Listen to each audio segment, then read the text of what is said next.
네, 반갑습니다. 평생자산관리연구소의 유평창 소장입니다. 라이프 스타일에 대해서 말씀을 드리겠습니다. 사실 보험이라든가 금융상품을 판매할 때 상품이 아무리 좋다 하더라도 해당 어떤 그 소비자의 라이프 스타일이 안 맞으면 사실 큰 의미가 없습니다. 또 유지도 안 되겠죠. 자, 한번 질문 드려볼게요. 예전에 지금도 그렇지만은 남의 집에 갔을 때가 있을 겁니다. 뭐 친구네 집이든 친척네 집이든 아니면 회사 동료의 집이든 갔을 때 어떤 집은 참 편안합니다. 편안한데 어떤 집은 불편해요. 그리고 빨리 나오고 싶어요, 막. 이게 뭐냐면은요, 라이프 스타일입니다. 자, 생각보다 라이프 스타일은 매우 다양합니다. 아주 깊게 들어가면은 엄청나게 많이 이제 나눌 수 있겠지만은 대략 적어도 한 손가락으로 모자랍니다. 자, 이런 것들 이해해야지만이 어떤 금융상품을 컨설팅하려나 할 때 소비자 입장에 딱 맞는 그런 제안이 될 것 같습니다. 자, IT 기술이 많이 발달했죠. 그러다 보니까 요즘 뭐 재택도 많이 하고요. 또 뭐 버스를 기다릴 때도 무한정 기다리는 게 아니라 어디가 오고 있는 거 알고 있죠. 그러다 보니까 본인들이 시간이 많이 남아요. 남는데 그 시간이 여유 있는 시간이 아니라 더 바빠지게 됐습니다. 그러다 보니까 라이프 스타일도 점점 복잡 변화됐다 이렇게 볼 수가 있겠고요. 가장 많이 나누는 스타일은 역시 가구원 수입니다. 1인 가구, 2인 가구, 3인 가구 이런 식으로. 그리고 결혼이라는 이벤트가 생기면은요, 가장 큰 라이프 스타일의 변화가 옵니다. 왜냐하면 혼자 생활하다가 배우자가 이제 생기거든요. 그러면 사실 남남처럼 20, 30년 지내다가 한 집에 사는 것 자체가 쉽진 않겠죠. 그리고 자녀를 두었다 하면 또 자녀에 의한 그런 라이프 스타일을 살아가게 됩니다. 적어도 자녀가 대학을 들어가기 전까지 또는 대학을 졸업했더라도 취업하기 전까지는 자녀 위주로 움직일 수가 있고요.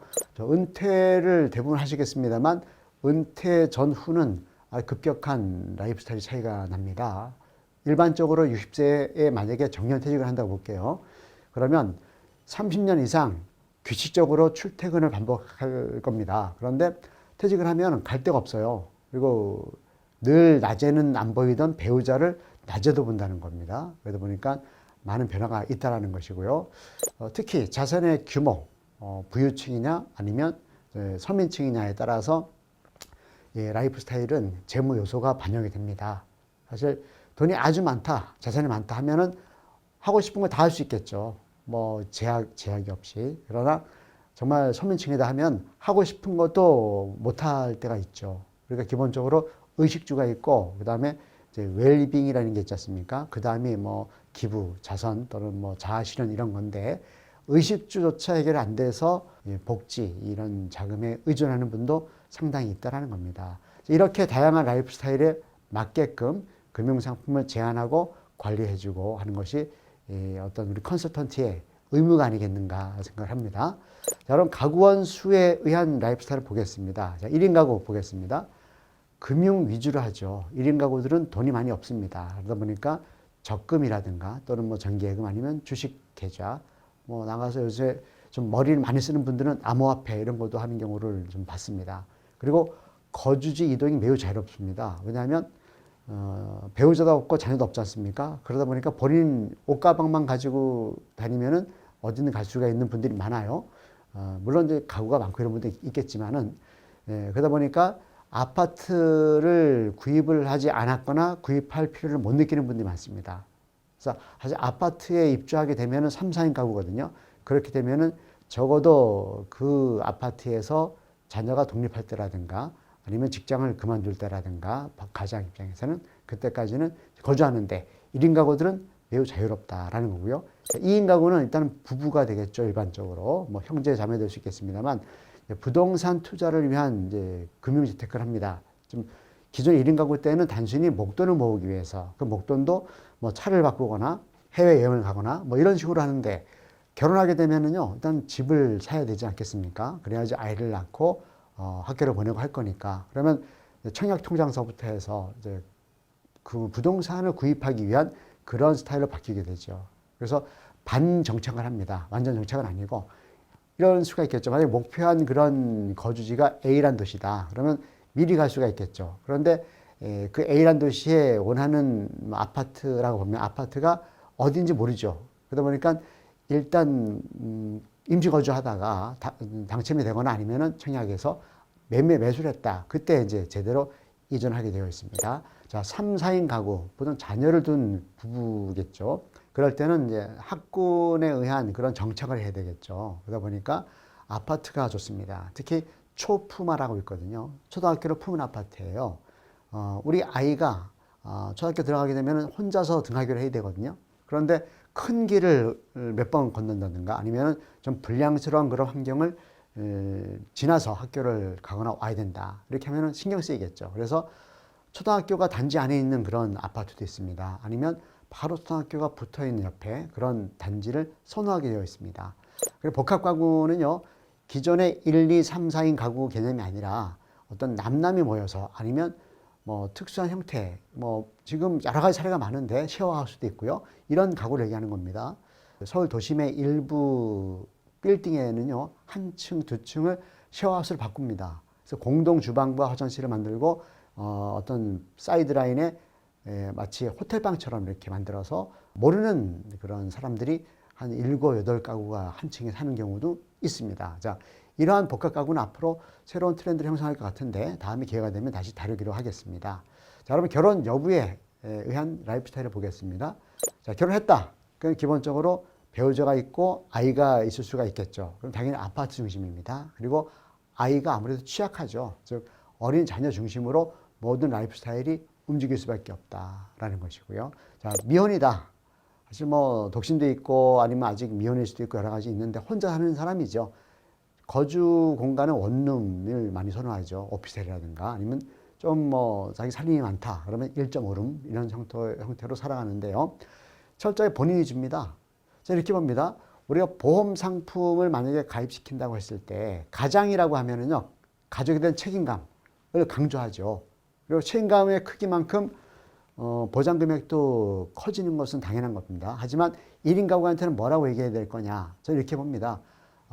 책임감보다 더 우선되고 중요한 것이 생존감이에요. 생존감. 내가 살기 위해서 보험을 들어야 됩니다. 가령 혼자 아프다. 그러면 누가 보살필 사람이 없지 않습니까? 그래서 생존감이 책임감보다 더 훨씬 더 원초적이고 중요하다. 따라서 1인 가구는 철저하게 실손보험이라든가 건강보험이라든가 종신보험까지는 모르지만 종합적인 보험을 스스로 준비를 해야 된다라고 저는 생각을 합니다. 자, 자녀가 있고 없고에 따라서 라이프 스타일을 보게 되면 자녀가 있다. 그러면 자녀가 독립할 때까지 그 독립이 대학교 들어갈 때인지 취업할 때인지 결혼할지 모르겠습니다만 그때까지 뒷바라지를 해야 됩니다. 그리고 나중에 자녀에게 노후를 의지할 수도 있다는 거죠. 뭐 전적으로 자녀에게 모든 것을 의지하는 건 아니지만 어떤 심리적인 측면이라든가 아니면 최소한의 용돈이라든가 아니면 아플 때 어떤 그런 간호 뭐 이런 부분들을 의지할 수가 있는 거죠. 반면에 자녀가 없다. 그러면 자녀에 관련된 비용이 전혀 발생하지 않죠. 사실 양육비가 말입니다. 태어나서 대학 졸업할 때까지 3억 이상 들어간다는 통계가 있습니다. 더 들어갈 수도 있겠죠. 근데 그런 돈들이 안 들어간다는 거죠. 따라서 스스로 본인의 노후 책임을 다할 자금으로 써야 된다는 것은 좀 당연한 것이라고 봅니다. 자, 은퇴 여부에 따른 라이프 스타일을 보게 되면요. 은퇴를 반드시 해야 되는 분들이 있죠. 즉, 직장인들입니다. 월급 받고 일하는 분들. 사주가 아니지 않습니까? 그러다 보니까 정년퇴직이라든가 여러 가지 임금 피크라든가 또는 뭐 구조조정이라든가 해서 회사를 그만둡니다. 그리고 다시 일을 못한다. 그게 바로 은퇴가 되겠죠. 은퇴를 할 수 있는, 선택을 할 수 있는 분도 있습니다. 보통 자영업자 분들이죠. 뭐 큰 식당을 한다든가, 큰 옷가게를 한다든가, 이런 분들은 힘 있을 때까지 일할 수가 있는 거죠. 그리고, 나중에 정말 심심하다. 그래서 창업하는 분도 있습니다. 자기 가게, 자기 명의 된 가게에서 예전에 했던 것을 어떤 놀이 삼아 하는 분도 일부 있는 것 같습니다. 이런 분들은 은퇴를 선택할 수가 있겠죠.